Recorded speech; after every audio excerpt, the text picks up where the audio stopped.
Do you have an internal critic who is always at the ready to tell you what you've done wrong, what you're doing wrong, what you are likely to do wrong in the future? Well, of course you do. We all have one of those. What if you could still receive whatever guidance your internal critic chooses to offer, but not have the emotional reaction to what your internal critic tells you? Is that possible? Why, yes, it is. And that's what you and I will experience in this episode of Easy Stress Cures. Hello, this is Steve Carter, and I am your host for the Easy Stress Cure Show. I do appreciate you joining me. By way of brief introduction, I have been helping people move from stress to success for more than 4 decades through my company, Stress Solutions, LLC, and as a corporate and police trainer since the 1970s. For better or worse, we all have an internal critic that is always at the ready to tell us what we're doing wrong, what we should be doing instead, what we will likely do wrong in the future. The internal critic never seems to praise. No, the internal critic's job is to correct. And it is created, of course, by you, by your subconscious. The internal critic is there to help guide us through life so we don't make mistakes or we otherwise live as stress-free a life as we can.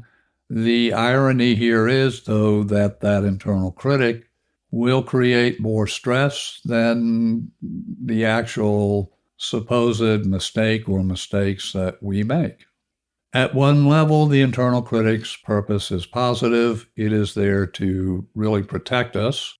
Protect us from what? Well, protect us from making mistakes, especially mistakes involved in social interactions. While the internal critic is always ready to, be a critic, it seems most active when we've made some kind of major social or even minor social mistake.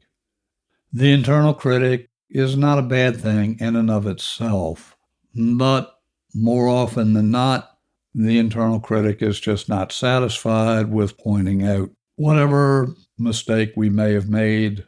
No, it will go on and on and on, just in case we didn't get the message the first half a dozen or dozen times that it's yammering in our mind's ear. A question that is worthy of asking is, who is the internal critic?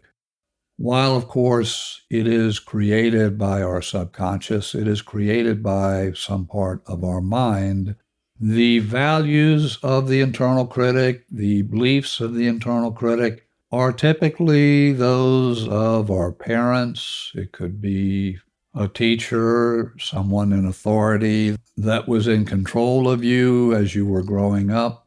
The internal critic seems to be created fairly early in life. By the time we're 5 or 6, that internal critic seems to be in place. You could look at it as a substitute for a parent, but whatever the source of the internal critic, too often that internal critic just goes on and on and on. There may even be a part of us that replies or responds that says, yeah, I get it, shut up. But the internal critic doesn't seem to hear that request. Is there any good that can come from the internal critic? And I would offer to you, indeed, there is. Every now and then, the internal critic is right in its effort to offer or force us, really, to make some changes in behavior, perhaps encouraging us to make changes. And when we consider the changes that the internal critic may offer up, we may, after a period of thought and contemplation, say, yeah, I do want to make that change. So it's not like we want to completely shut off the internal critic. What we want, what can be far more beneficial, is to hear what the internal critic has to offer, but not have the stressful reaction that we so often have as the internal critic keeps hammering away in our mind's consciousness. So can we have it both ways? Well, it turns out indeed we can. What we typically don't realize about the internal critic is we can change how the internal critic speaks to us. Over our lifetime, there's this voice that is the internal critic's voice, and we get used to it, and we don't realize we can change it. And when you change the voice, how you hear the internal critic in mind, then the negative reactions that we will typically have to what the internal critic is telling us can change. So if you would like to experience this, I invite you to bring up a topic that you know the internal critic is going to offer opinions about. Perhaps it's weight. Perhaps you're not actively exercising. Perhaps you're a spiritual or a religious person and you haven't been going to church as often as your internal critic suggests you should. Don't bring up anything major here. What we're looking for is an example of a situation or a memory or even something you create in imagination, something that you can entice the internal critic to give opinions about. So I will give you a few seconds, bring something to mind that you know the internal critic will be more than happy to offer an opinion about.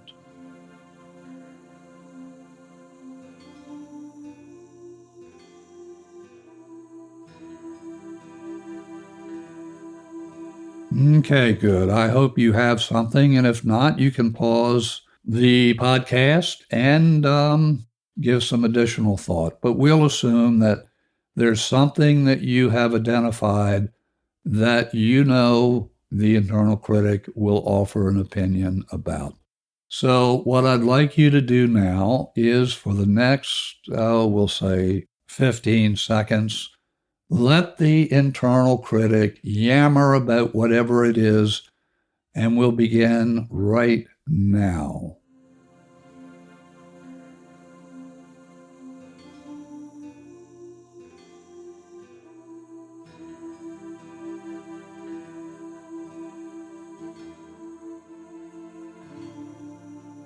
Okay, good.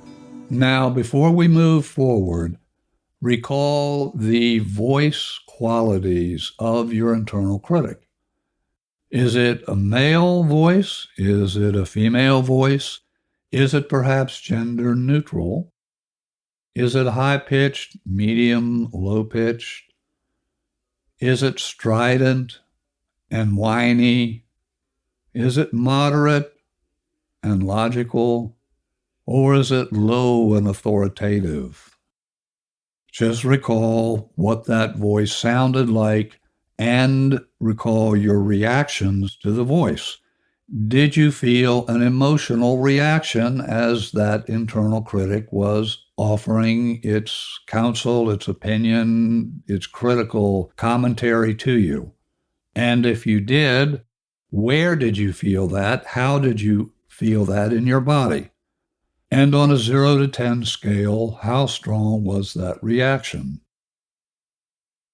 In a moment, I'm going to ask you to bring that same issue to mind and invite the internal critic to, again, give whatever commentary it would like to give. But this time, you're going to have the internal critic speak in a different way. It may surprise you, but you have control over how that internal critic speaks. Pick a cartoon character that you like. Daffy Duck, Donald Duck, Mickey Mouse, Foghorn Leghorn, some cartoon character, or some silly voice that is just ridiculous sounding. So let's say, as an example, that I've got an internal critic that tells me the idea for this podcast is ridiculous. So I would listen to that internal critic in a straight, normal way, but I can then immediately change how that internal critic speaks to me in mind. So we'll go with a silly voice. This is a really silly idea you've got there. Nobody wants to hear this kind of stuff.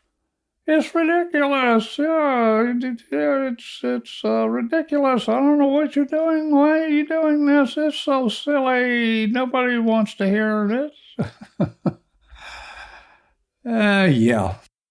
So whether it's Donald Duck, Minnie Mouse, some cartoon character, or something that you simply make up, a voice you make up that you know is silly and funny, let that internal critic go ahead and offer whatever commentary it wants, but do it in that silly voice. Go ahead and we'll give that 20 seconds.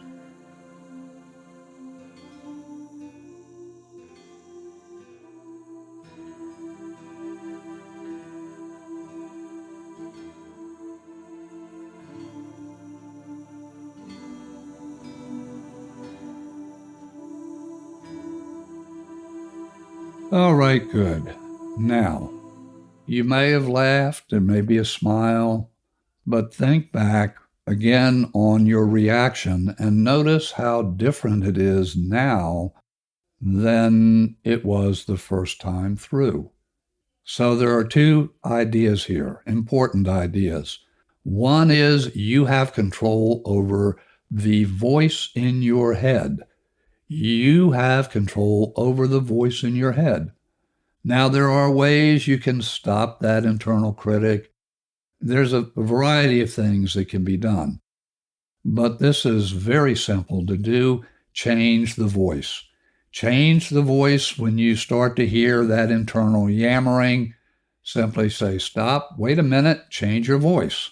Change it to your cartoon character, to your funny voice, and listen to what it has to say. And what you're going to notice is the power to create negative feelings within you as you listen to that voice. That just doesn't happen. It just isn't there. It's funny.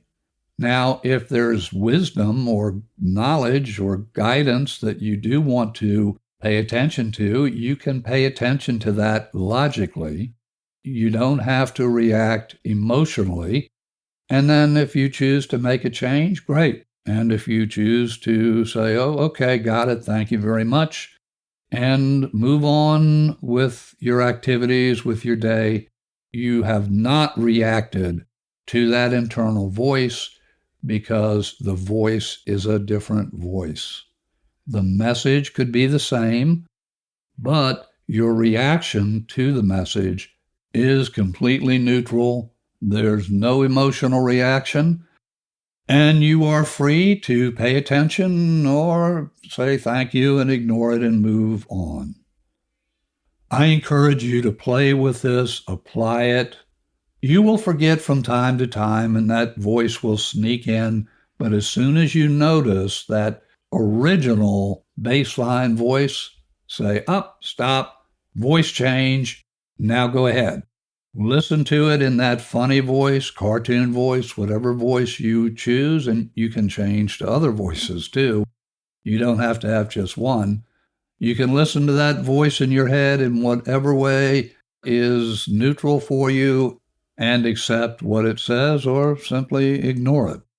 And you'll be doing that from a full brain, logical point of view, as opposed to reacting from an emotional point of view with strong emotional reactions. If you are not yet following the Easy Stress Cures podcast, why, this is a perfect time to do that. You can follow at absolutely no cost where you get your podcasts, and when you do that, you will never miss an episode. To listen to previous episodes of Easy Stress Cures, visit our website at stressreliefradio.com, stressreliefradio.com. If you would like to be in touch by email me at cartermethod@gmail.com. I thank you for joining me. Until our next visit together, your host here, Stephen Carter, wishing for you and your loved ones blessings in abundance.